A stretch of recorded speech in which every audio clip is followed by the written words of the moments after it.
नमस्कार. नमस्कार. पूल बांधणीच्या जगात अनेक वेगवेगळ्या पद्धती आहेत, हो की नाही? हो, अगदी. प्रत्येक जागेनुसार, गरजेनुसार पद्धत बदलते. बरोबर. आज आपण एका विशेष आधुनिक पद्धतीवर बोलणार आहोत, इन्क्रिमेंटल लॉन्चिंग मेथड, म्हणजे ILM. आपल्या स्रोतांमध्ये विशेषतः एका लेखात अखंडित प्रक्षेपण पद्धत, पूल बांधणीचे आधुनिक तंत्र असं म्हटलंय की ही पद्धत काही खास परिस्थितीनं खूपच फायद्याची ठरते. चला तर मग या तंत्रज्ञानात जरा खोलवर शिरूया, बघूया हे नेमकं कसं काम करतं. नक्कीच. आणि ही पद्धत ना विशेषतः अशा ठिकाणी एकदम योग्य आहे जिथे पुलाखालच्या जागेत, म्हणजे समजा नदी असेल किंवा दरी किंवा अगदी रहदारीचा रस्ता असेल, तिथे कमीत कमी अडथळा आणायचा असतो. म्हणजे बांधकाम सुरू असताना खालच्या जगावर फारसा परिणाम होत नाही. अच्छा, म्हणजे जिथे खाली सपोर्ट्स वगैरे उभं करणं अवघड आहे किंवा नको आहे, तिथे ही एकदम कामाची पद्धत म्हणायची. पण ही पद्धत म्हणजे नेमका काय आहे, थोडक्यात सांगायचं तर? सोप्या भाषेत ना, यात पुलाचे मोठे मोठे भाग, आपण त्याला सेगमेंट्स म्हणू, ते पुलाच्या एका बाजूला एका कंट्रोल्ड केलेल्या जागेत बनवतात. आणि मग हे तयार झालेले भाग हळूहळू, म्हणजे अक्षरशः इंच पुढे ढकलले जातात त्यांच्या फायनल जागेवर. अरे वा, म्हणजे पारंपरिक पद्धतीसारखं नाही की जागेवरच सगळं उभं करायचं. अगदी. याचा मुख्य उद्देश काय, तर कामामुळे होणारा त्रास, तो व्यत्यय टाळणे. कामगारांची सुरक्षितता वाढते, कारण बहुतेक अवघड काम जमिनीवर एका ठिकाणी होतं की नाही. हो, हे महत्वाचं आहे. आणि नियंत्रित वातावरणात काम झाल्यामुळे बांधकामाचा दर्जाही सुधारतो. पर्यावरणाचं संरक्षण हा पण एक महत्वाचा हेतू आहेच. हे ऐकायला खूपच इंटरेस्टिंग आहे. पण मला एक प्रश्न पडलाय, इतके मोठे वजनदार भाग ते प्रत्यक्षात सरकवतात कसे? म्हणजे काय जादू आहे या? हा, जादू नाही, पण जबरदस्त इंजिनिअरिंग आहे. यासाठी काय करतात, पुलाच्या एका टोकाला एक कास्टिंग यार्ड उभारतात, म्हणजे जिथे हे भाग बनवायचे ती जागा. इथे साधारण 15 मीटर ते अगदी 30-35 मीटर लांबीचे कॉन्क्रीटचे सेगमेंट बनवतात. एक सेगमेंट तयार झाला की तो आधीच्या सेगमेंटला जोडला जातो. मग ते पोस्ट टेन्शनिंग केबल्सने एकत्र बांधून ठेवतात, म्हणजे सगळी रचना एकसंध होते. आणि मग येतात शक्तिशाली हायड्रॉलिक जॅक. त्यांच्या मदतीने ही संपूर्ण जोडलेली रचना हळूहळू पुढे ढकलली जाते. बापरे, म्हणजे एकामागे एक डबे जोडून रेल्वेगाडीसारखं पुढे ढकलायचं, असं काहीसं? अगदी तसंच म्हणता येईल. आणि ही रचना पुढच्या खांबापर्यंत पोचताना मध्येच वाकू नये, जास्त ताण येऊ नये म्हणून काय करतात, पुढच्या टोकाला एक तात्पुरती स्टीलची रचना लावतात. त्याला लॉन्चिंग नोज म्हणतात. ती काय करते, तर पुलाला पुढच्या खांबावर व्यवस्थित टेकू देते आणि वाकण्यापासून वाचवते. अच्छा, पण इतकं वजन, म्हणजे कितीतरी टन असणार ते खांबांवरून सरकवताना प्रचंड घर्षण होत असेल ना? त्याला कसं मॅनेज करतात? अगदी बरोबर मुद्दा पकडला. हे घर्षण कमी करणं खूप महत्वाचं आहे. त्यासाठी खांबांवर विशेष प्रकारचे लॉन्चिंग शूज किंवा बेरिंग पॅड्स बसवतात.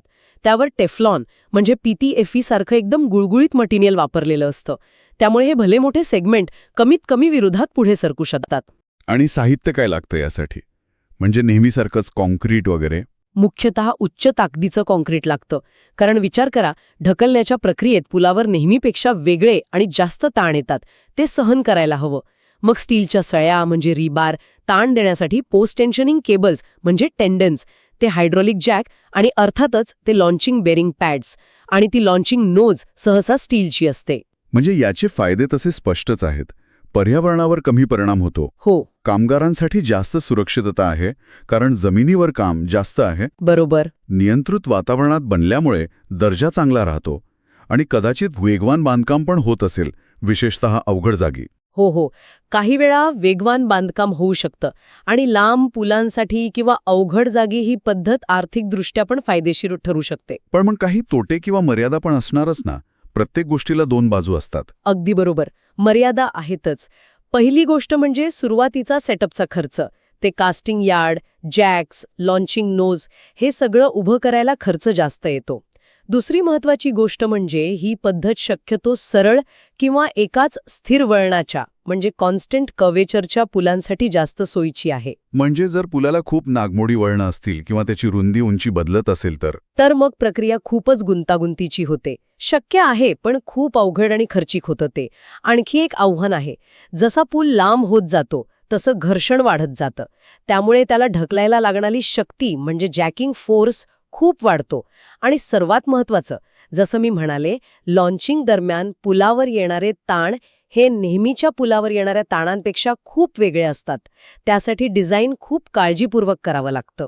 अच्छा, म्हणजे लहान किंवा साध्या पुलांसाठी ही पद्धत तितकीशी व्यावहार्य नाही म्हणायची. बरोबर. लहान पुलांसाठी सेटअपचा खर्च परवडत नाही सहसा. मग आजच्या काळात जिथे पायाभूत सुविधांचा विकास इतक्या वेगाने होतोय, शहरांची वाढ होतीये, तिथे या ILM पद्धतीचं काय महत्त्व दिसतंय आणि भविष्यात काय वाटतं? नक्कीच महत्त्व वाढलंय. शहरीकरण आणि पर्यावरणाबद्दलची वाढती जागरूकता यामुळे ILM सारख्या पद्धती जिथे कमीत कमी व्यत्यय आणून काम करायचं आहे त्या खूप महत्त्वाच्या ठरत आहेत. भविष्यात म्हणाल तर ऑटोमेशन येऊ शकतं या प्रक्रियेत. नवीन हलके पण मजबूत बांधकाम साहित्य येऊ शकतं. सेन्सर्स वापरून ढकलण्याची प्रक्रिया अधिक अचूकपणे कंट्रोल करता येईल. त्यामुळे मला वाटतं या पद्धतीचा वापर अजून वाढेल आणि ती अधिक कार्यक्षम होईल. तर एकंदरीत ही इन्क्रिमेंटल लॉन्चिंग मेथड पूल बांधणीच्या इंजिनिअरिंगमधली एक खूप प्रभावी आणि विचारपूर्वक तयार केलेली पद्धत आहे असं म्हणायला हरकत नाही. सुरक्षितता, गुणवत्ता आणि पर्यावरणाचा विचार जिथे महत्त्वाचा आहे, विशेषतः आव्हानात्मक परिस्थितीत, तिथे ही पद्धत एक उत्तम पर्याय ठरते. अगदी. आणि जाता जाता एक विचार सोडून जाते.